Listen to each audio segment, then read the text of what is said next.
Ang kapal ng mukha mong humarap sa akin, Winona.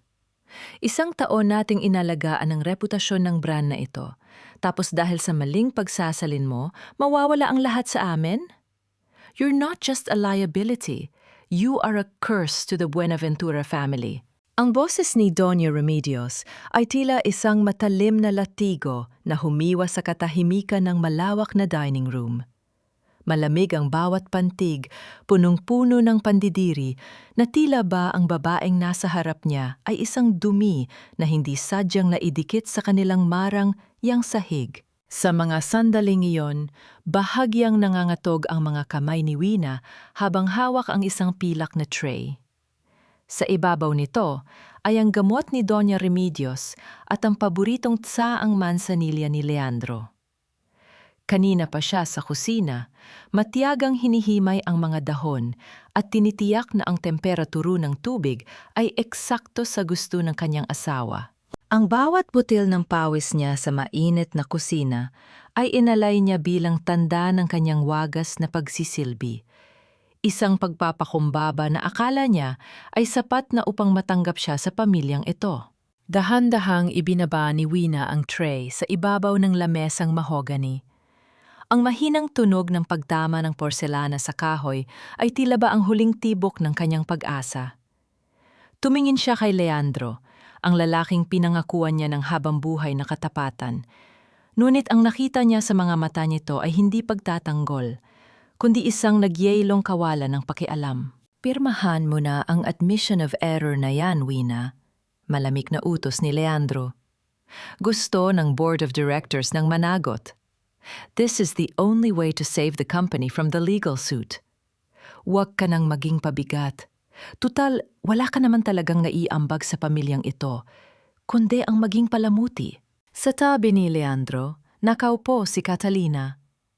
Ang kanyang matatalim na mata ay nagninining sa tagumpay habang dahan-dahang hinihigop ang kanyang kape. Ignorance is not an excuse, Wina. In the corporate world, mistakes like yours are unforgivable. Masuwerte ka pa nga at sa loob lang ang bahay na ito ang paniningan ni Doña Remedios. Naramdaman ni Wina ang panunuyo ng kanyang lalamunan. Ang bawat hininga niya ay tila punong-puno ng bubog na sumasugat sa kanyang baga. Ang kanyang puso, na dati ay punong-puno ng pag-ibig, ay tila isang tuyong dahon na dahan-dahang dinudurog sa ilalim ng kanilang mga paa. Nais niyang sumigaw. Nais niyang sabihin na alam niya ang bawat sadyang pag-iba sa mga salita sa kontratang iyon. Ngunit ang kanyang dila ay nananatiling nakagapos sa pait ng katotohanan. Dahan-dahan ni yang kinuha ang panulat. Ang kislap ng gintong tinta nito ay tila nangungutya sa kanyang abang kalagayan. Sa bawat titik na isinusulat niya sa dokumentong iyon, nararamdaman niya ang dahan-dahang pagpanaw ng winonang ng arap ng isang payapang tahanan. Mula ngayon, doon ka na matutulog sa quarters ng mga katulong. Huling hirit ni Doña Remedios habang tumatayo. Hindi ka nararapat sa master's bedroom hanggat hindi nalilinis ang duming idinulot mo. Be useful for once, Winona. Maglinis ka ng buong bahay bukas. Nang makaalis ang lahat, naiwan si Wina sa gitna ng silid. Ang anino niya ay humaba sa malamig na marmol, tila isang aninong walang boses at walang mukha. Hinaplos niya ang kanyang dibdib, kung saan nakatago ang isang maliit at lumang larawan ng kanyang ama. Hanggang kailan mo titiisin ang lamig ng katahimikan bago ka matutong sumigaw sa wikang hindi nila kailanman mauunawaan? Ito ang tanong na bumabalot sa kanyang isipan habang ang ulan sa labas ay nagsisimulang humampas sa bintana. Tila nakikiramay sa bawat luhang hindi niya hinaya ang pumatak sa harap ng kanyang mga kaaway. Apakalinis ng boses ni Beatriz, parang tubig na umaagos sa batis, malamig, sariwa, ngunit hindi mo alam kung gaano kalalim ang putik sa ilalim. Sa loob ng masikip at maalinsangan na quarters ng mga katulong, tanging ang mahinang pag-ikot ng lumang bentila, ador ang bumabasag sa katahimikan. Nakaupo si Wina sa gilid ng kanyang manipis na papag, hawak ang isang baso ng maligamgam na tubig. Pumasok si Beatrice, ang kaisa-isang taong itinuturing niyang kaibigan at kapatid sa loob ng mansyong ito. "Wina girl, uminom ka muna. Namumutla ka na," malambing na sabi ni Beatrice habang hinahaplos ang likod ni Wina. "Huwag mo masyadong isipin ang sinabi ni Doña Remedios. Alam mo naman ang matandang yon, mainit lang ang ulo dahil sa kumpanya." Tumingin si Wina kay Beatrice. Ang mga mata niya ay puno ng pagod, ngunit may isang kislap ng determinasyon na pilit niyang itinatago. "Hindi lang ito tungkol sa mainit na ulo, Beatrice. Alam ko ang ginagawa nila. Leandro and Catalina, they're siphoning funds from the trust. At ang kontratang yon, sinadya nilang baguhin ang mga numero para ako ang madiin." Dahan-dahang kinuha ni Wina ang isang lumang folder mula sa ilalim ng kanyang unan. "Nandito ang lahat, Beatrice. Ang orihinal na salin na ginawa ko at ang mga screenshots ng usapan ni na Leandro. This is my only shield. Kapag nahanap ko ang tamang pagkakataon, ilalabas ko ito sa board." Nakita ni Wina ang panandaliang pagtigil ng paghinga ni Beatrice. Ang mga daliri nito ay bahagyang humigpit sa balikat niya. "Sigurado ka ba rito, Wina? You know how powerful the Buenaventuras are. Baka lalo ka lang mapahamak." "Wala na akong ibang pagpipilian," pabulong na sagot ni Wina. "Para rin ito sa danggal ni Itay. Hindi ko hahayaang dungisan nila ang pangalan namin." Nang gabing iyon, lumabas si Beatrice para bumili ng gamot sa labas. Hindi alam ni Wina na ang kanyang pader na sandigan ay dahan-dahang naglalakad patungo sa silid ni Doña Remedios. Ang tunog ng marahang pagkatok sa pintuan ng matanda ay tila isang hudyat ng kamatayan para sa huling pag-asa ni Wina. "Madam, may kailangan po kayong makita," wika ni Beatrice habang iniaabot ang folder na ninakaw niya mula sa ilalim ng una ni Wina, habang ang huli ay abala sa paghuhugas ng pinggan. Sa loob ng quarters, biglang naramdaman ni Wina ang isang kakaibang panlalamig. Mabilis siyang bumalik sa kanyang higaan at kinapa ang ilalim ng unan. Ang kanyang puso ay nagsimulang tumibok ng mabilis, tila isang tambol na nagbababala ng panganib. Wala ang folder. Ang espasyong dati ay kinalalagyan ng kanyang kaligtasan ay wala ng laman, kundi ang lamig ng gabi. Dahan-dahang bumukas ang pinto ng quarters. Hindi ang mahinahong Beatrice ang pumasok, kundi si Leandro, matikas, nakakatakot at may hawak na familiar na folder sa kanyang kanang kamay.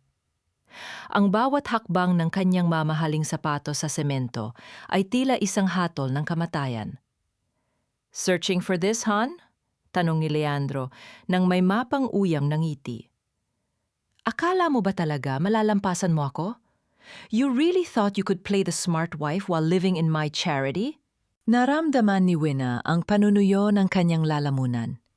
Ang bawat hibla ng kanyang pagkatao ay nanginginig sa galit at pait na makita niya si Beatrice na nakatayo sa likuran ni Leandro, nakayuko, ngunit may bakas ng tagumpay sa kanyang mga mata. "How much, Beatrice?" mahinang tanong ni Wina. "Magkano ang halaga ng 10 taon nating pagkakaibigan?" Hindi sumagot si Beatrice. Sa halip, lumapit si Leandro at hinawakan ang panga ni Wina. Sapat na upang maramdaman niya ang hapdi ng pagkakaipit ng kanyang balat. "Don't blame her, Wina. Beatrice knows where the power lies. At ikaw? You are just a ghost in this house. Isang multong kailangang tuluyan ng ibaon sa lupa." Marahas na binitawan ni Leandro ang kanyang muka at itinapon ang folder sa basurahan. Ang tunog ng pagbagsak ng mga papel ay tila ang tunog ng pagguho ng huling kuta ni Wina. "Maganda ka na, Winona," bulong ni Leandro sa kanyang tenga. Ang amoy ng kanyang mamahaling pabango ay tila laso na sumasakal sa kanya. "Dahil bukas, hihilingin mong sana ay hindi mo na lang iminol. Hindi na kailangan ng ebidensya ang isang babaeng amoy lupa na, Wina. Ang mga litratong ito ang magiging huling pako sa kabaong ng iyong danggal." Ang tinig ni Leandro ay tila isang malapot na putik na dahan-dahang lumulunod sa buong pagkatao ni Wina. Inihagis ng asawa ang isang tumpok na mga litrato sa ibabaw ng lamesang marmol sa gitna ng sala. Sa bawat pagbagsak ng piraso ng papel, nararamdaman ni Wina ang isang malakas na pintig sa kanyang sentido. Tila ba ang bawat larawan ay isang sampal na hindi tumitigil? Sa mga sandaling iyon, mahigpit na yakap ni Wina ang isang lumang diksyonaryo sa kanyang dibdib. Ang tanging alaala ng kanyang ama na hindi nagawang nakawin ni Beatrice. Kanina pa siya hindi kumakain. Ang kanyang tiyan ay kumakalam sa gutom. Ngunit ang hapdi sa kanyang puso ay mas matindi pa sa anumang pisikal na sakit. Nakatayo siya sa gitna ng marangyang sala, pinaliligiran ng mga katulong na dati ay tinitingala siya. Ngunit ngayon ay nakatingin ng may halong pandidiri at pangungutya. "Tingnan niyo ang babaeng akala niyo ay napakasanto," sigaw ni Doña Remedios habang itinuturo ang mga larawan ni Wina na tila may kasamang lalaki sa isang madilim na silid. Mga larawang sadyang ginawa at niretoke upang mawasak ang kanyang reputasyon. Pumasok ka sa pamilyang ito na walang dala kundi ang iyong kahirapan. Tapos ngayon ay lalasunin mo ang pangalan ng mga Buenaventura sa iyong kalandian? Hindi totoo yan, Leandro. Alam mo hindi ko magagawa yan, pabulong na sabi ni Wina. Ang kanyang boses ay tila isang tuyong dahon na madaling tangayin ng hangin. Ngunit bago pa man niya matapos ang kanyang sasabihin, naramdaman niya ang marahas na paghawak ng isang security guard sa kanyang braso. "Kaladkarin niyo na yan palabas!" Utos ni Leandro, ang kanyang mga mata ay walang bakas ng pag-aalinlangan. "I don't want to see her face in my house ever again. From this moment on, you are no longer a Buenaventura. You are nothing, Winona." Naramdaman ni Wina ang hapdi ng pagkakabao ng mga daliri ng gwar sa kanyang balat. Wala siyang nagawa kundi ang magpakalatkat patungo sa malaking pintuang kahoy ng mansion. Habang binubuksan ang pinto, sinalubong siya ng isang nakabibinging dagundong ng kulog at ang malakas na pagbuhos ng ulan. Ang langit ay tila nakikiramay sa bigat ng kanyang himpapawid o baka naman ay nakikigulo sa kanyang pagbagsak. Inihagis siya palabas, diretso sa basang semento ng kalsada. Kasunod nito ang pagtapon ng isang itim na plastic bag na naglalaman ng kanyang mangilan-ngilang damit.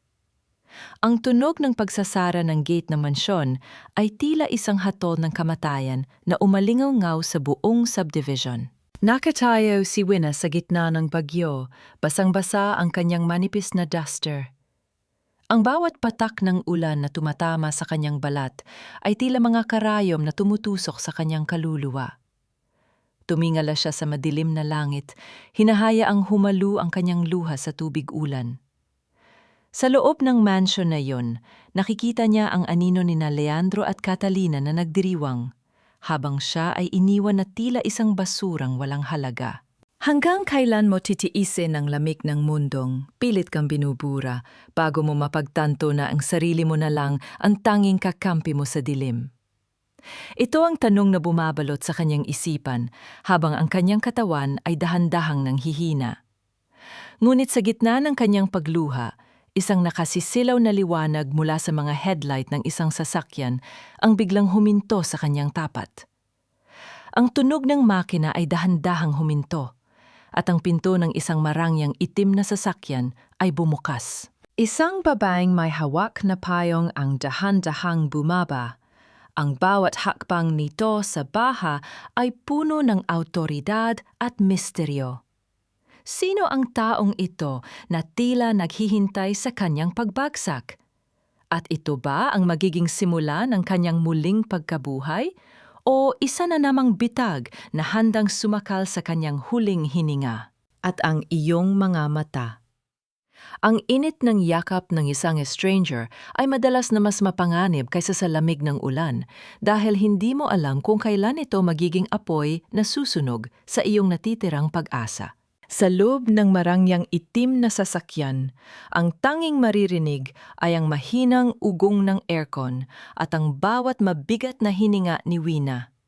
Ang bango ng mamahaling leather at ang halimuyak ng lavender ay tila sumasakal sa kanya, malayo sa amoy ng basang lupa na iniwan niya sa labas. Nakaupo sa tabi niya ang babaeng nagngangalang Jacinta. Isog babaeng ang gilas ay tila gawa sa pilak at ang mga mata ay tila nakakakita sa pinakamalalim na sulok ng kanyang kaluluwa. Uminom ka muna ng mainit na tsaa, Winona. Huwag kang mag-alala, ligtas ka na rito. Wika ni Jacinta sa isang boses na kasing lambot ng seda ngunit kasing tigas ng bakal. Iniabot nito ang isang tasa ng tsaa at sa bawat dampi ng daliri nito sa kamay ni Wina, naramdaman ng huli ang isang uri ng kuryenteng hindi niya maipaliwanag. Nakarating sila sa isang penthouse condo sa gitna ng lungsod. Ang bawat sulok ng silid ay punong-puno ng salamin at ginto. Isang palasyong tila itinayo para sa isang reynang nagtatago. Dinala ni Jacinta si Wina sa isang silid na overlooking sa buong Maynila. I know what Leandro did. I know about Catalina. Alam ko rin ang tungkol sa tatay mo, si Arthur Salcedo. Simula ni Jacinta habang nakatingin sa labas ng bintana. Ang pamilya Buenaventura ay isang malaking punso ng mga anay. Kinakain nilang lahat ng madampian nila. At ngayon, ako ang magsisilbing kamay na dudurog sa kanila. Gamitin mo ako, Wina, at gagamitin din kita. Naramdaman ni Wina ang kaninikip ng kanyang dibdib. Sa gitna ng kanyang pagkakaupo sa malambot na sofa, muling nagising ang kanyang observation room, ang kanyang matalas na isip na matagal niyang itinago. Bakit siya tutulungan ng isang babaeng halos hindi niya kilala? Anong utang na loob ang kailangan niyang bayaran sa hinaharap? Nang gabing iyon, habang mahimbing na ang lahat, hindi mapakali si Wina. Dahan-dahan siyang tumayo at naglakad sa malawak na pasilyo ng kondo. Napansin niya ang isang pintuang bahagya yang nakaawang sa dulo ng hall. Gamit ang kanyang dahan-dahang yabag sa makinis na sahig, pumasok siya sa loob. Ang kanyang puso ay tila tumigil sa pagtibok nang makita ang nilalaman ng silid. Hindi ito kwarto. Ito ay isang altar ng puot. Ang bawat pader ay punong-puno ng mga litrato ng pamilya Buenaventura, mula kay Doña Remedios hanggang sa namayapang asawa nito. May mga pulang ikis sa bawat mukha, at sa gitna ng lahat ay ang larawan ng sarili niyang tatay. Nanginginig ang mga kamay ni Wina habang binubuksan ang isang folder sa ibabaw ng lamesa. Ang bawat titik na nababasa niya ay tila isang lason na dahan-dahang pumapasok sa kanyang isipan. Nadiskubre niya ang tunay na pagkakakilanlan ni Jacinta, ang anak sa labas ng dating chairman Buenaventura na matagal nang itinaboy at binura sa kasaysayan. Ngunit ang mas nakapanghihina ay ang huling dokumentong kanyang nakita. Isang transfer of title na may petsang kahapon lang. Nakasulat doon ang kanyang sariling pangalan bilang donor at ang pangalan ni Jacinta bilang new owner ng lahat ng natitirang ari-arian ng pamilya Salcedo na hindi pa nakukuha ni Leandro. Huwag kang matakot, Winona. Ang kaaway ng aking kaaway ay aking kaibigan. Hanggang sa matapos ang laro. Ngunit tandaan mo, sa mundong ito, walang ibinibigay ng libre. Ang boses ni Jacinta ay parang isang malamig na haplos ng bakal sa batok ni Wina. Nakatayo ang matandang babae sa may pintuan. Ang anino nito ay tila isang dambuhalang ibon na handang sumakmal. Sa mga sandaling iyon, hawak ni Wina ang transfer of title na nagpapatunay na balak din siyang hubaran ni Jacinta ng lahat ng ari-arian. Naramdaman ni Wina ang mabilis na pagpintig na kanyang puso, tila isang ibon na nagpupumigla sa loob ng kanyang dibdib. Hindi siya sumagot. Dahan-dahan niyang binitawan ang dokumento at tumitig ng diretsyo sa mga mata ni Jacinta. Sa loob ng marangyang kondo na yon, na tila isang gintong hawla, napagtanto ni Wina na ang kalayaan ay hindi matatagpuan sa piling ng mga taong dila ay gawa sa pilak, ngunit ang puso ay gawa sa bato. Nang sumunod na umaga, Bago pa sumikat ang araw, lumabas si Wina ng penthouse, bit-bit ang kanyang itim na plastic bag at ang lumang diksyonaryo ng kanyang ama. Hindi siya nag-iwan ng sulat, hindi siya nagpaalam. Tinahak niya ang daan patungo sa kaisa-isang lugar na ipinagbawal sa kanya ni Leandro, ang mga barong-barong sa gilid ng riles kung saan naninirahan ang mga manggagawa ng Buenaventura. Ang amoy ng usok, basang basura, at ang halimuyak ng nilagang, saging ang sumalubong sa kanya. Malayo ito sa bango ng lavender sa kondo ni Jacinta. Ngunit dito, naramdaman ni Wina ang isang uri ng katotohanan na matagal nang ipinagkait sa kanya. Narating niya ang isang maliit at lumang dampa na may mga nakasampay na basahan. Wina? Winona, ikaw ba yan, anak? Ang boses na iyon ay galing kay Nanay Rosa, ang dating tagapagluto ng kanyang ama na itinaboy din ng mga Buenaventura. Ang matanda ay tila isang tuyong sanga na muling nagkaroon ng dahon nang makita siya. Niyakap ni Wina ang matanda at sa unang pagkakataon mula nang palayasin siya, naramdaman niya ang init ng isang tunay na tahanan. Nanay Rosa, wala na po akong matuluyan, hikbi ni Wina. Hush, anak. Narito ka na sa piling ko. Alam ko ang lahat. Alam kong hindi ka mang manggaya ng sinasabi nila. Bulong ng matanda habang dinala si Wina sa loob. Mula sa ilalim ng kanyang luma at kinalawang na kama, inilabas ni Nanay Rosa ang isang kahon na yari sa nara. Ang mahinang tunog ng pagkiskis ng kahoy sa semento ay tila isang awit mula sa nakaraan. Inabot ng matanda ang mga liham na selyado at maayos na nakabalot. Ito ang iniwan ng tatay mo bago siya mawala. Sabi niya ibigay ko lang ito sa'yo kapag wala ka na talagang matakbuhan. Paliwanag ni Nanay Rosa. Nanginginig ang mga kamay ni Wina habang binubuksan ang mga liham. Ang kanyang paningin ay lumabo dahil sa mga luha. Ngunit ang kanyang isipan ay nanatiling matalas. Ang mga liham ay hindi nakasulat sa Tagalog. Ang bawat pahina ay isang obra maestra ng karunungan. May bahaging nakasulat sa Ingles, may mga tula sa Pranses, mga babala sa Espanyol, at mga instruksyon sa wikang Hapon. Binasa ni Wina ang bawat salita. Dito niya nalaman ang katotohanan. Ang kanyang ama ay hindi nagnakaw. Ang tatay niya ang tunay na nagpundar ng trust fund na nagkakahalaga ng bilyon-milyon para sa mga manggagawa at magsasaka. At ang pamilya Buenaventura ang dahan-dahang sumisipsip dito. Ang 18% na shares na pinag-aagawan nila ay ang susi para mabuksan ang pondo para sa mga dukha. Naramdaman ni Wina ang isang bagong uri ng lakas. Hindi na siya ang biktima. Siya na ang tagapangalaga ng huling hiling ng kanyang ama. I am not Winona the martyr anymore. I am the voice of Arthur Salcedo, bulong niya sa kanyang sarili sa 4 na wika. Ang pinakamasakit na bahagi ng pagtataksil ay hindi ang pagkawala ng yaman, kundi ang makitang ang mga alaalang iniwan ng iyong mga magulang ay suot-suot ng taong pumatay sa iyong kaluluwa. Sa loob ng madilim na dampa ni Nanay Rosa, tila huminto ang paghinga ni Wina. Sa labas, naririnig ang nakatutulig na boses ni Beatrice sa megaphone, kasunod ng marahas na pagkalos ng mga bakal na bakod ng mga tauhan ni Leandro. Ang bawat kalansing ng metal sa labas ay tila babala ng isang nalalapit na demolisyon. Ngunit sa halip na matakot, may inabot si Nanay Rosa kay Wina. Isang maliit at itim na earpiece. Makinig ka, anak. Nung huling beses na pinalabas nila ako para kumuha ng gamit, nag-iwan ako ng munting regalo sa ilalim ng paboritong silya ni Doña Remedios. Bulong ni Nanay Rosa habang madiing hinahawakan ang nanginginig na kamay ni Wina. Isinwot ni Wina ang earpiece.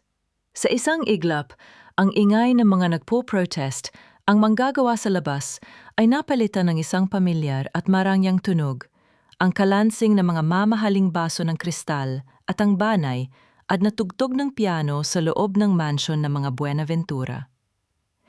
Cheers, Leandro! Sa wakas, wala na ang multong yon sa bahay na ito. Ang boses ni Catalina ay narinig ni Wina, kasing linaw ng kristal at punong-puno ng kamandag. You're right, baby. Masyadong naging mabigat ang atmosfera dahil sa drama ni Wina, sagot ni Leandro.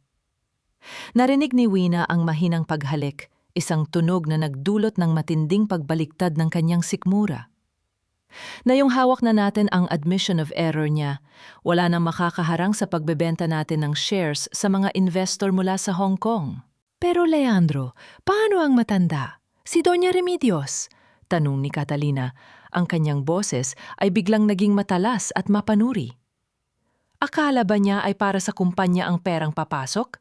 Poor old woman. Hindi niya alam na oras na maibenta ang shares, ililipat natin ang lahat ng assets sa account ko sa Cayman Islands. Iiwan natin silang lahat na luan, gaya ng ginawa natin kay Wina. Naramdaman ni Wina ang panlalamig ng kanyang buong katawan. Ang kanyang mga kuko ay bumaon sa kanyang palad, hanggang sa malasahan niya ang pait ng kanyang sariling pagtitiis. Ngunit ang mas nagpaalab sa kanyang galit ay nang marinig niya ang susunod na sinabi ni Catalina. By the way, Leandro, bagay ba sa akin itong emerald brooch? Sabi ng maid, ito ra ang huling regalo ng tatay ni Wina sa kanya bago ito mamatay. Ang ganda ng kulay. Kasing berde ng inggit na tiyak na nararamdaman ni Wina ngayon kung makikita niya ako. Isang tahimik na hikbi ang kumawala sa mga labi ni Wina. Ang brooch na iyon, ang tanging bagay na itinatago niya para sa kanyang magiging anak balang araw, ang simbolo ng huling yakap ng kanyang ama, ay nasa kamay na ngayon ng isang ahas. Ang maskara ni Catalina ay tuluyan ng nalaglag sa pandinig ni Wina. Hindi lang pala siya ang biktima, pati ang sariling pamilya ni Leandro ay balak nitong ubusin para sa kasakiman. Hindi mo siya makukuha, Beatrice. Hindi habang ang dugong na nanalaitay sa amin ay ang dugong pinagsamantalahan ng iyong mga amo. Ang tinig ni Nanay Rosa ay hindi sumisigaw, ngunit may taglay itong bigat na tila isang pader na hindi kayang tibagin ng sulo na hawak ni Beatrice. Sa labas ng maliit na dampa, ang mga anino ng mga manggagawa, mga lalaking ang mga kamay ay puno ng kalyo at ang mga mukha ay ukit ng hirap, ay dahan-dahang nagtipon. Binuo nila ang isang barikada ng mga katawan, isang buhay na bakod na naghihiwalay kay Wina sa pot ng mga Buenaventura. Napatigil si Beatrice. Ang kanyang mamahaling takong ay lubog sa putika ng eskinita at ang kislap ng kanyang bagong gintong bracelet ay tila na wala ng ningning sa harap ng nagkakaisang galit na mga dukha. Wina, you're making this difficult for everyone. Kapag hindi ka sumama, gigibay nila ang lahat ng ito. You are just a guest here. Huwag mong idamay ang mga taong ito sa gulo mo. Sigaw ni Beatrice, ngunit ang kanyang boses ay nanginginig na sa takot. Mula sa loob ng madilim na silid, lumabas si Wina. Hindi na siya ang Winona na nakayuko at laging humihingi ng tawad. Ang kanyang duster ay punong-puno ng mansa. Ang kanyang buhok ay gulo-gulo. Ngunit ang kanyang mga mata ay tila dalawang nagniningas na uling sa gitna ng gabi. Umalis ka na, Beatrice. Malumani na wika ni Wina. Sabihin mo kay Leandro, ang bawat pako na kinuha niya sa bahay na ito ay itatala ko sa listahan ng kanyang mga utang. At ang demolosyon? Sige, subukan niyang gibain ang mga pader na ito at masisilayan niya ang baw na matagal na niyang kinalimutan. Dahil sa takot sa dumaraming tao, napilitang umurong si Beatrice at ang kanyang mga tauhan. Habang ang anino ng kanilang sasakyan ay naglalaho sa dilim, ang katahimikan sa komunidad ay nabalot ng isang uri ng pagkakaisa na ngayon lang naramdaman ni Wina. Sa mga sumunod na araw, ang dampa ni Nanay Rosa ay naging isang munting paaralan. Sa ilalim ng malaking puno ng mangga, kung saan ang hangin ay amoy usok at tuyong lupa, naupo si Wina sa gitna ng mga anak na mga magsasaka at manggagawa. Hawak niya ang mga lumang kontrata na pinirmahan ng kanilang mga magulang, mga papel na puno ng mapanlinlang na mga salita sa wikang Ingles at technical na terminology, na sadyang ginawa para hindi nila maunawaan. Makinig kayo, mga anak. wika ni Wina habang itinuturo ang bawat letra sa pisara. Ang salitang foreclosure ay hindi isang sumpa ng tadhana. Ito ay isang kasinungalingan kung ang pundasyon nito ay pandaraya. Ang wikang Pranses, Hapon o Ingles ay hindi dapat maging pader sa pagitan nyo at ng inyong karapatan. Ituturo ko sa inyo kung paano basahin ang kanilang panlilinlang. Dito naramdaman ni Wina ang tunay na healing. Ang sakit ng pagkakanulo ni Leandro ay dahan-dahang napalitan ng isang malalim na layunin. Nakita niya ang sarili sa bawat bata na sabik matuto. Napagtanto niya na ang kanyang katalinuhan sa 4 na wika ay hindi ibinigay sa kanya para lamang maging palamuti sa mansyon, kundi para maging boses ng mga taong pinatahimik ng kahirapan. Habang nagtuturo, naramdaman ni Wina ang isang maliit na kalabit sa kanyang laylayan. Isang batang lalaki, si Lito, na ang ama ay isa sa mga magsasakang nawala ng lupa, ang nag-abot sa kanya ng isang ligaw na bulaklak, isang dilaw na asunsyon na bagaman maliit ay matingkad ang kulay. "Para sa iyo po, Maestra Wina," sabi po ni tatay, "ikaw daw po ang aming anghel na marunong magsalita ng wika ng mga Diyos." Pabulong na sabi ng bata. Naramdaman ni Wina ang panunuyo ng kanyang lalamunan, hindi dahil sa uhaw, kundi dahil sa vo'oa ng emosyon. Tinanggap niya ang bulaklak at idiniin ito sa kanyang puso. Ang simpleng kilos na ito ay mas mahalaga pa sa kahit anong diamanteng ibinigay ni Leandro. Ito ang kanyang golden moment. Ang pagkakakilanlan na siya ay higit pa sa isang asawang itinapon. Siya ay isang gurong kinakailangan. Ngunit ang kapayapaang ito ay panandalian lamang. Isang hapon, habang nag-aayos sila ng mga dokumento para sa gaganaping shareholders meeting, ang maugong at nakatutulig na tunog ng mga makina ay bumasag sa katahimikan ng komunidad. Ang lupa ay nagsimulang manginig. Mula sa dulo ng riles, tanaw ni Wina ang pagdating ng 3 malalaking bulldozer, pinalilibutan ng mga lalaking nakauniporme ng kumpanya at may hawak na mga batuta. Sa gitna ng lahat, nakatayo si Leandro suot ang kanyang mamahaling salamin sa mata, tila isang emperador na nagmamasid sa kanyang nasasakupan. "Panahon na para linisin ang duming ito, Winona." Ang sigaw ni Leandro ay narinig sa kabila ng ugong ng mga makina.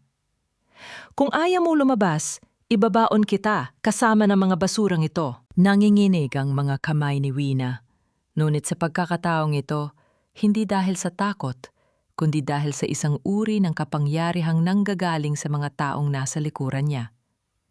Ang bulaklak na bigay ni Lito ay mahigpit niyang hawak, habang ang mga bulldozer ay dahan-dahang ibinababa ang kanilang mga higanteng pangyil sa tapat ng unang barong-barong.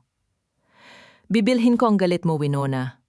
Pero kapalit nyon, kailangang ibenta mo sa akin ang iyong kaluluwa."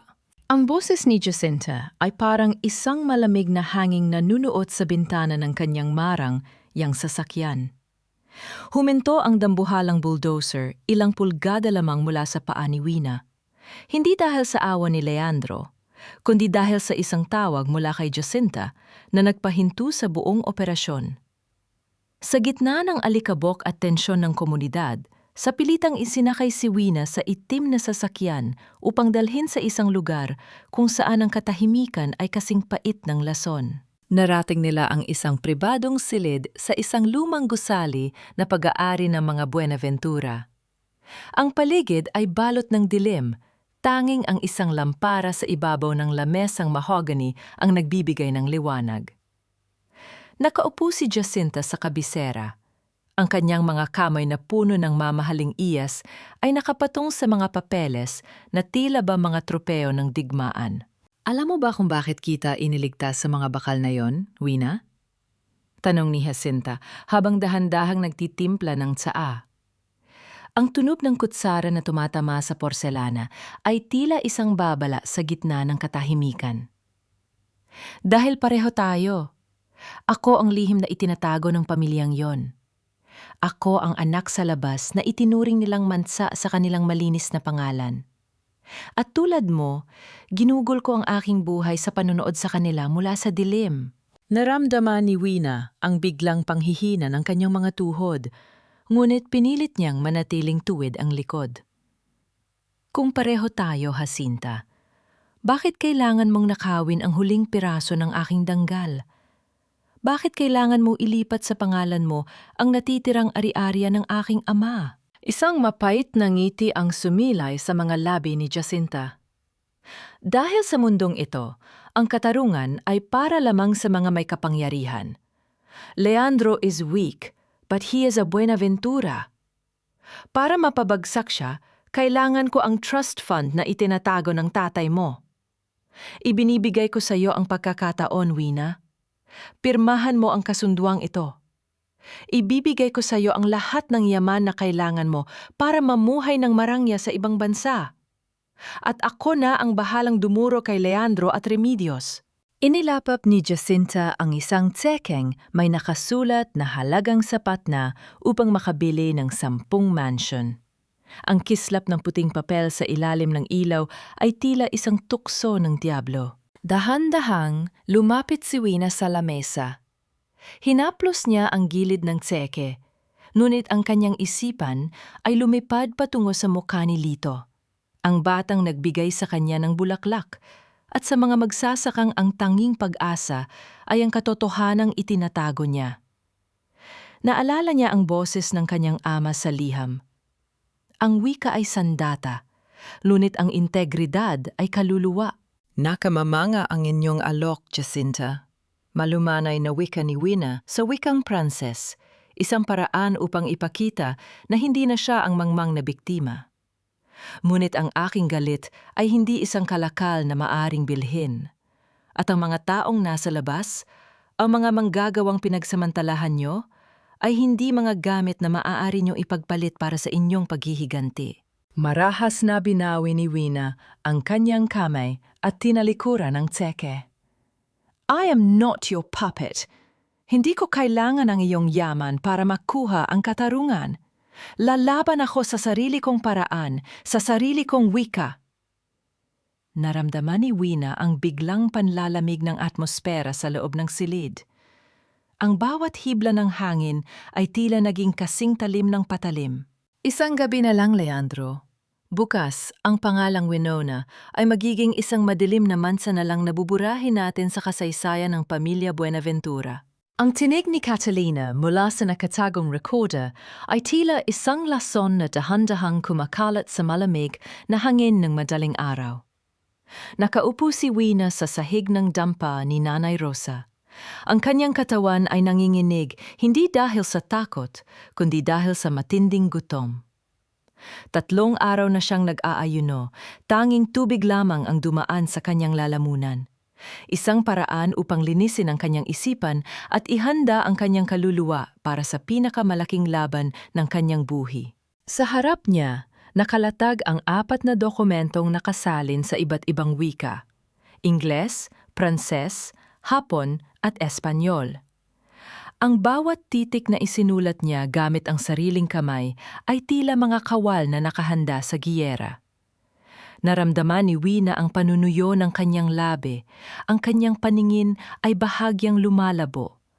Ngunit sa tuwing hinahaplos niya ang lumang diksyonaryo ng kanyang ama, tila may dumadaloy na init sa kanyang mga ugat. Bago sumikat ang araw, nagtungo si Wina sa isang liblib at masukal na bahagi ng sementer, kung saan nakahimlay ang kanyang ama. Walang marangyang marmol, tanging isang simpleng krus na kahoy na halos lamunin na ng mga baging. Lumuhod siya sa harap ng puntod. Ang kanyang mga tuhod ay bumaon sa basang lupa. Itay, patawad kung hinayaan kong tapakan nila ang iyong dangal para sa aking pananahimik, bulong ni Wina. Ang kanyang tinig ay garalgal, punong-puno ng pait at pagsisisi. Akala ko, ang pagiging martir ay tanda ng pagmamahal. Ngunit natutunan ko na, ang katotohanan ay walang saysay kung wala itong tinig. Inilabas ni Wina ang isang maliit na bagay mula sa kanyang bulsa, isa gintong brooch na hugis panulat. Ito ang kanyang golden moment. Dahan-dahan niya itong itinusok sa kanyang dibdib, malapit sa kanyang puso. Ang kislap ng ginto sa ilalim ng aandap-andap na liwanag ng kandila ay tila isang sumpa ng katapatan. Ito ang huling regalo ng kanyang ama bago ito pumanaw. Isang simbolo na ang pluma ay mas matalas kaysa sa anumang patalim. Sa kanyang pagbabalik sa dampa, sinalubong siya ng isang nakabibining katahimikan. Napansin niya ang isang puting sobre na isinuksok sa siwang ng pinto. Walang pangalan ang nagpadala. Walang anumang sulat sa labas. Nang buksan niya ito, isang malamig na piraso ng bakal ang bumagsak sa kanyang palad. Isang susi. Hindi ito susi ng isang ordinaryong pinto. Ito ang master key ng Grand Boardroom ng Buenaventura Building. Agsilit kung saan gaganapin ang shareholders meeting sa loob ng ilang oras. Naramdaman ni Wina ang mabilis na pagtibok ng kanyang puso. Sino ang nag-iwan nito? Isang kaibigan ba? O isa na namang bitag ni Jacinta? Ngunit wala na siyang oras para mag-alinlangan. Ang bawat segundo ay tila isang patak ng dugo mula sa nasugatang panahon na nagmamadali patungo sa katapusan. Winona was a mistake that we have finally corrected.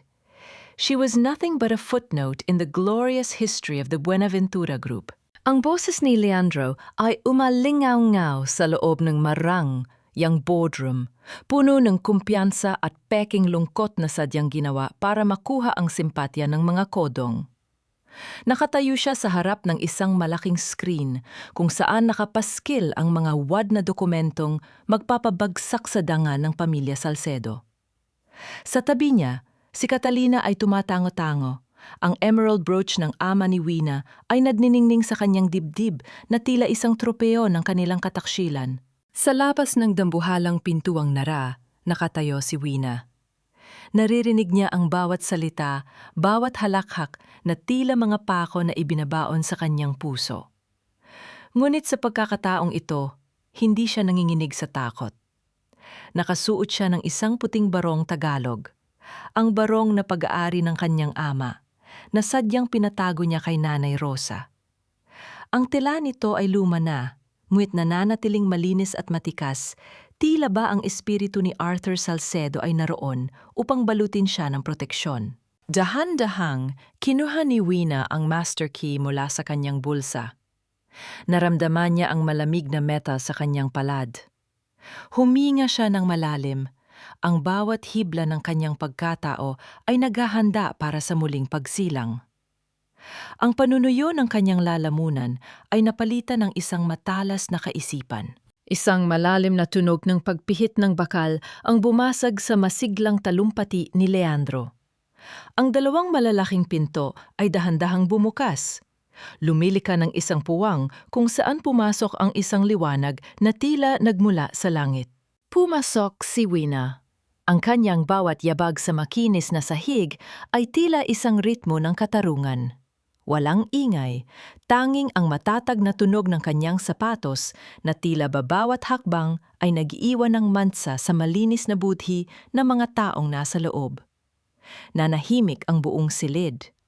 Ang mga kodong, ang mga foreign investors at maging si Doña Remedios ay tila nakakita ng isang multo na nagkaroon ng laman at dugo. Wanda? Anong ginagawa mo rito? Nauutal na tanong ni Leandro. Ang kanyang mukha ay biglang namutla. Ang kumpiyansang ipinapakita niya kanina ay dahan-dahang natutunaw na parang kandila sa harap ng apoy. Security! Bakit nakapasok ang babaeng ito? Kalad ka rin niyo siya palabas. Hindi gumalaw si Wina. Nanatili siyang nakatayo sa gitna ng pasilyo, ang kanyang likod ay tuwid na tuwid, tila isang matayog na tor na hindi kayang tibagin ng anumang baw. Tumingin siya ng diretsyo sa mga mata ni Leandro at pagkatapos ay kay Catalina. Isang mapait na ngiti ang sumilay sa kanyang mga labi. Isang niting nagsasabing ang panahon ng pagyuko ay tapos na. I am not a footnote, Leandro. Malumanay na wika ni Wina. Ang kanyang boses ay hindi sumisigaw, ngunit may taglay itong otoridad na nagpatahimik maging sa mga gwardya na papalapit sana sa kanya. I am the original author of the truth you are trying to rewrite. Hinarap ni Wina ang mga investors mula sa Pransya na kanina pa nalilito sa takbo ng usapan. Ang bawat mata ay nakatuon sa kanya, naghihintay ng kanyang susunod na galaw. Ang tensyon sa loob ng ang katahimikan ng isang inapi ay hindi tanda ng pagsuko, kundi ang pagtitipon ng lakas para sa isang huling paghuhukom. Ang nakabibinging katahimikan sa loob ng boardroom ay tila isang malapot na usok na sumasakal sa hininga ni Leandro. Ang mga mata ng French investors ay nanlaki. Hindi lamang sa gulat na ang mangmang na asawa ni Leandro ay bihasa sa kanilang wika, kundi dahil sa bigat ng akusasyong binitawan nito. Dahan-dahang lumapit si Wina sa sentro ng mahabang lamesa. Kinuha niya ang remote control ng projector mula sa nanginginig na kamay ni Leandro. Sa bawat pagdampi ng kanyang balat sa balat ng asawa, naramdaman ni Leandro ang isang uri ng kuryenteng puno ng put at paniningil. Your Excellence, paling ni Wina sa mga hapon na kinatawan ng technology partner. Konoke yakunodai gojo wa gizo desu. Chichi Arthur Salcedo no ine wa honmono de wa arimasen. Ang ikalimang artikulo ng kontratang ito ay peke. Ang tatak ng aking amang si Arthur Salcedo ay hindi totoo. Isang maugong na bulungan ang sumabog sa silid. Ang boses ni Wina ay kasing linaw ng kristal. Bawat salita ay may timbang ng 10 taong pagtitiis. Humarap siya sa mga board members at nagpatuloy sa wikang Espanyol, ang wika ng mga orihinal na dokumento ng pamilya Buenaventura. Este fideicomiso fue creado para los trabajadores, no para los lujos de una familia ambiciosa, mading wika ni Wina. Ang trust fund na ito ay niliha para sa mga manggagawa, hindi para sa luho ng isang mapag-ambisyong pamilya. Wina, tumigil ka! You're making a scene! Wala kang alam sa negosyo. Sigaw ni Doña Remedios, pilit na itinatayo ang kanyang nanghihinang katawan. Ang kanyang mukha ay kasing puti na ng porsela ng tasa na hawak niya. Negosyo, Mama? Lumingon si Wina. Ang kanyang mga mata ay tila dalawang nagniningas na baga.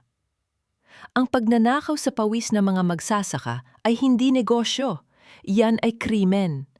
Leandro, Catalina, nahanap ko ang lahat ng inyong lihim na account sa Hong Kong na nakasalin sa wikang Pranses para hindi nyo maintindihan ng fine print. Nakakatawa, di ba? Akala nyo ay niloloko nyo ako, pero ang totoo, kayo ang nalunod sa sarili nyong kasakiman. Inilabas ni Wina ang isang makapal na folder. Ang tunog ng pagbagsak ng mga papel sa ibabaw ng lamesang mahogany ay tila isang hatol na umalingaw-ngaw sa buong gusali. Katerina, how does it feel to wear my father's brooch while signing his daughter's ruin? Tanong ni Wina sa wikang Ingles. Ang boses ay puno ng mapait na panunuya. That emerald is too clean for a soul as dirty as yours. Nanigas si Catalina. Ang kanyang kamay ay dahan-dahang napunta sa kanyang dibdib. Tila ba ang brooch ay biglang naging isang nagbabagang uling na sumusunog sa kanyang balat? Wala siyang maisagot. Walang salitang kayang bumura sa katotohanang inilalatag ni Wina sa harap ng buong mundo. Boardroom ay sapat na upang maputol ang hininga ng sinumang mahina ang loob. Walang halaga ang iyong pagsusumamo, Leandro. Ang bawat pumatak na luha mo ngayon ay barya lang kumpara sa dagat ng pait na ipinalunok mo sa akin sa loob ng 10 taon. Ang boses ni Wina ay tila isang hatol ng kamatayan na umalingaw sa buong boardroom. Nakatayo siya sa gitna ng silid. Ang kanyang anyo ay nagniningning sa ilalim ng mga chandelier. Malayo sa basang-basang babaeng itinapon sa kalsada noong nakaraang buwan. Sa malaking screen, ang video ni na Beatrice at Jacinta ay patuloy na naglalaro. Tila isang paulit-ulit na sampal sa mukha ng mga taong nagtangka siyang wasakin. Ang malakas na tunog ng pagpihit ng malaking pintuang Nara ay sinundan ng mabibigat at sabay-sabay na hakbang ng mga tauhan ng National Bureau of Investigation. Ang kalansing ng kanilang mga kagamitan at ang seryosong mukha ng mga opisyal ay nagpatahimik sa mga kodong na kanina lang ay nagbubulungan. Leandro Buenaventura, Catalina Lopez at Jacinta Marasigan, wika nangungunang opisyal habang inilalabas ang mga dokumentong may selyo ng korte. Kayo ay nasa ilalim ng pag-aresto para sa mga kasong falsification of public documents, corporate fraud, at money laundering. Kasama na rin ang investigasyon sa pagkamatay ni Arthur Salcedo. Naramdaman ni Leandro ang biglang tanghihina ng kanyang mga tuhod. Dahan-dahan siyang napaluhod sa makinis na sahig. Ang kanyang mamahaling Amerikana ay tila naging isang maruming basahan sa paningin ng lahat. Humagulgol si Catalina habang pilit na itinatago ang kanyang mukha sa likod ng kanyang mga kamay. Sa gitna ng kaguluhan, dahan-dahang lumapit si Wina kay Catalina. Wala nang takot, wala nang pag-aalinlangan. Gamit ang kanyang mga daliri, marahas ngunit may dignidad na kinuha ni Wina ang emerald brooch mula sa dibdib ni Catalina. Ang tunog ng pagkakatanggal ng perdible sa tela ay tila isang huling hininga ng katarungan. Ang iyas na ito ay para sa isang taong marangal, bulong ni Wina sa tenga ni Catalina. At ikaw? Kailanman na hindi magiging bahagi ng pamilyang ito? Tumingin si Wina kay Doña Remedios na ngayon ay nakaupo sa sulok tila isang tuyong dahon na nilamo ng sariling kahihiyan. Ang matanda ay hindi makapagsalita. Tanging ang mabilis na pagtaas-baba ng kanyang balikat ang nagpapakita ng kanyang nararamdamang takot. Ang dating reyna ng Buenaventura ay isa na lamang anino ng nakaraan. Habang kinakaladkad ng mga pulis si Leandro palabas, huminto ang lalaki at tumingin kay Wina ng may desperasyon. Wina, isipin mo ang ating anak kung mayroon man. Isipin mo ang ating pinagsamahan. Huwag mo akong iwan ng ganito. Pirmahan mo na ito, Leandro. Huwag mo nang hintayin na masuka pa ako sa harap mo bago matapos ang lahat. Ang boses ni Wina ay malamig na parang bakal, umaalingaw-ngaw sa loob ng masikip at madilim na silid-dalaw ng piitan. Ang tanging naghihiwalay sa kanila ay isang makapal na salamin at ang rehas ng nakaraan. Sa kabilang panig, ang dating makapangyarihang Leandro Buenaventura ay nakaupo ng nakayuko. Suot ang orange na uniforme na tila ba dahan-dahang kumakain sa kanyang natitirang danggal.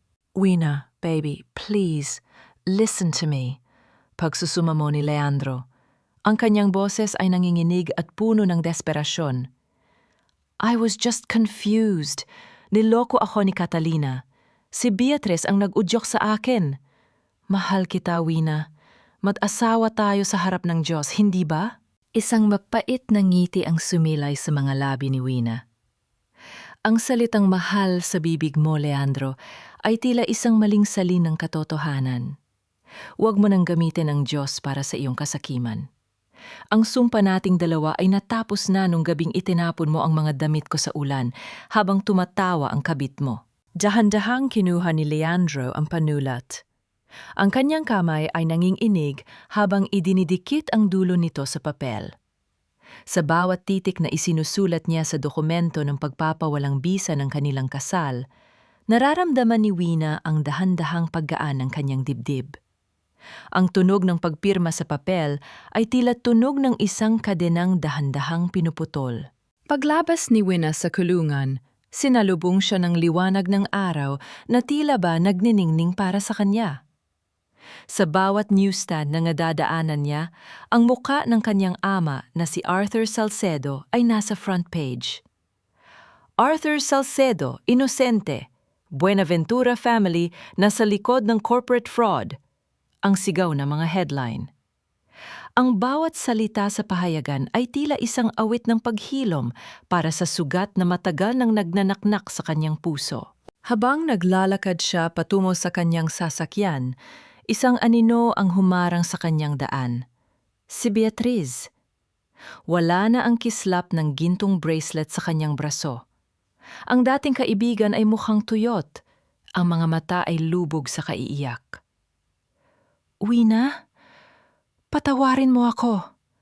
Hikbi ni Beatrice sabay hawak sa kamay ni Wina. Kailangan ko lang ng pera para sa sakit ng nanay ko. Napilitan lang ako.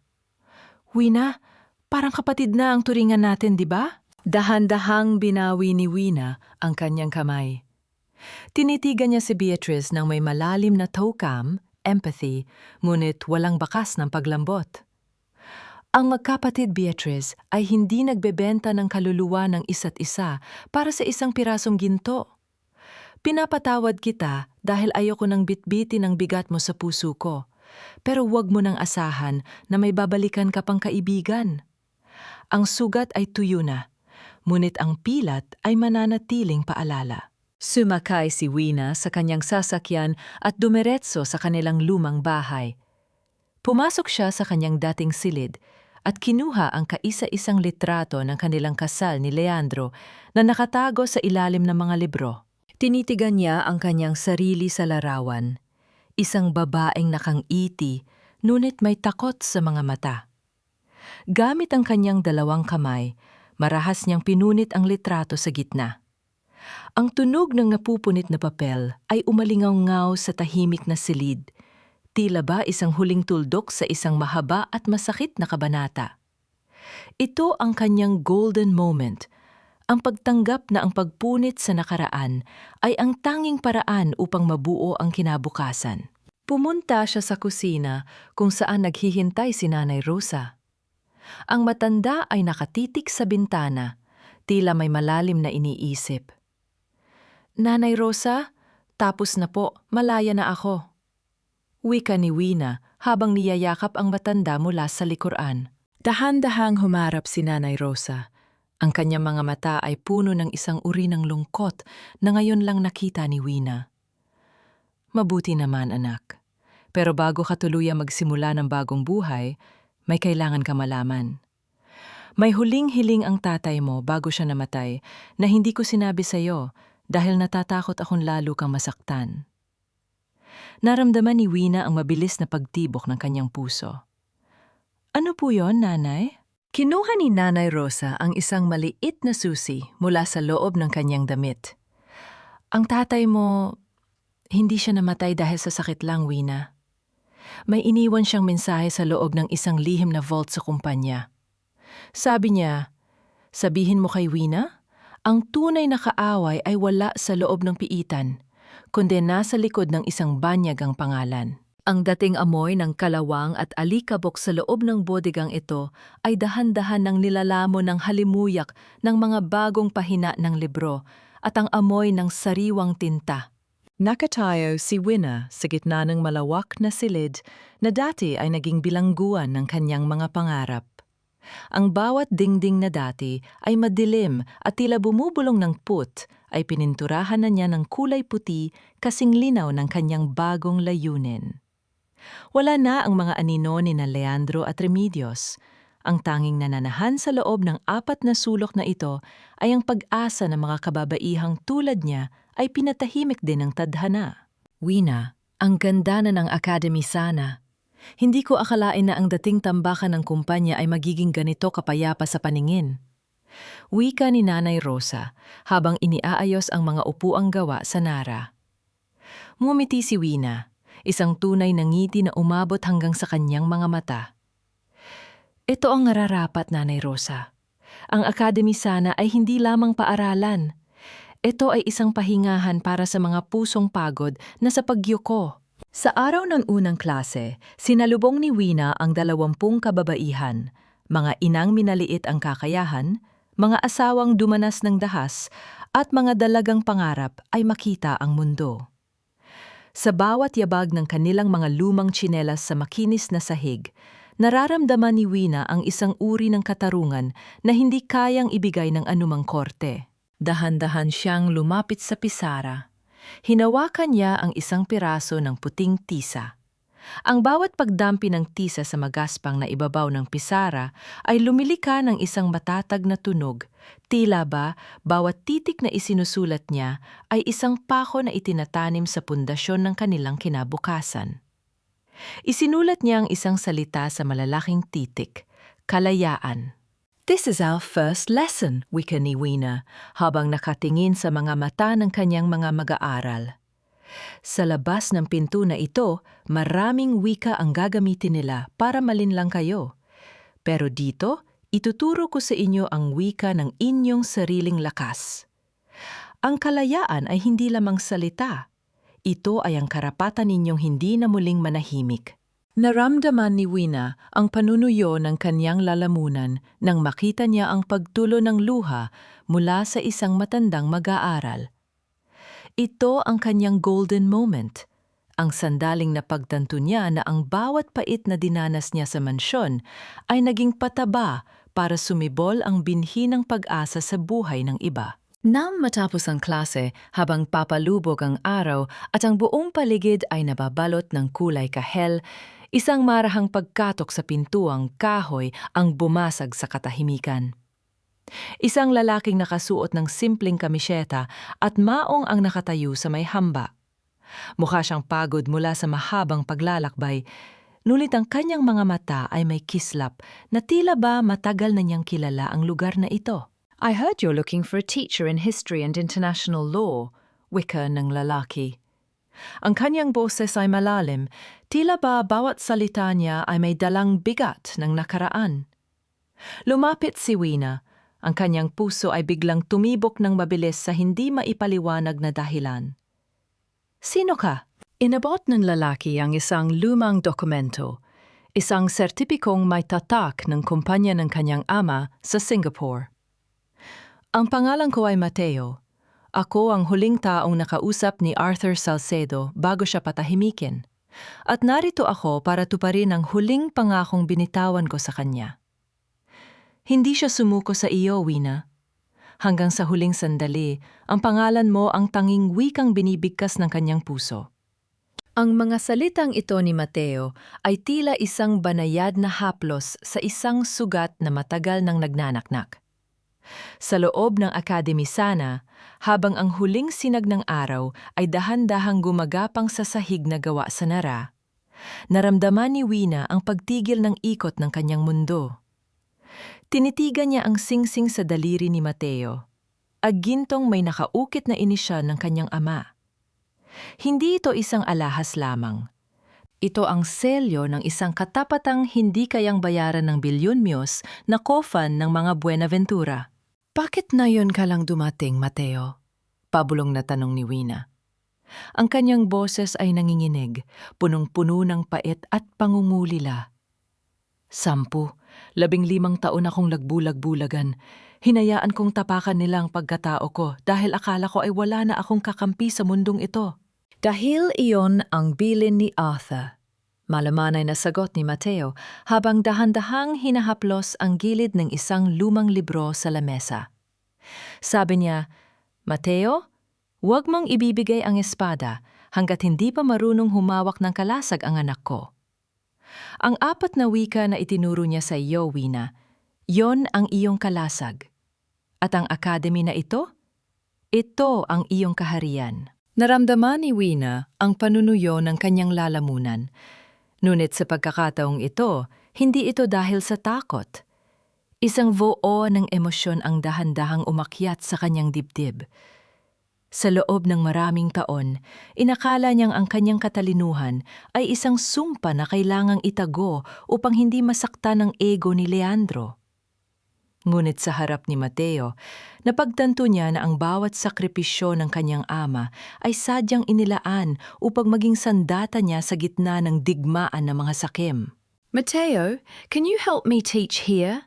Tanong ni Wina. Ang kanyang mga mata ay nagniningning na sa bagong layunin. Gusto kong malaman ng mga kababaihang ito na hindi lang basta pagsasalita ang itinuturo natin. We are teaching them how to reclaim their lives. It would be an honor, Maestra, nakangiting sagot ni Mateo. Lumipas ang mga buwan at ang academy sana ay naging isang tanyag na institusyon. Ang kumpanyang Buenaventura, sa ilalim ng bagong pamamahala ni Wina, ay naging transparent at makatao. Ang bawat magsasaka at manggagawa ay hindi na lamang mga numero sa papel. Sila na ang tunay na nakikinabang sa yaman ng lupang kanilang sinasaka. Isang hapon, tumayo si Winna sa gitna ng malawak na kandong ng kanilang probinsya. Ang hangin ay amoy sariwang palay at basang lupa matapos ang isang maikling ulan. Wala na si Leandro, wala na si Catalina, at wala na ang mapang-aping tinig ni Doña Remedios sa kanyang isipan. Ang tanging naririnig niya ay ang awit ng hangin at ang tawanan ng mga batang nag-aaral sa malayo. Dahan-dahan siyang humarap sa isang malaking salamin na nakasandal sa puno ng mangga. Isang lumang salamin na dinala niya mula sa mansion. Tinitigan niya ang kanyang sarili. Wala na ang takot sa kanyang mga mata. Wala na ang pagyuko ng kanyang balikat.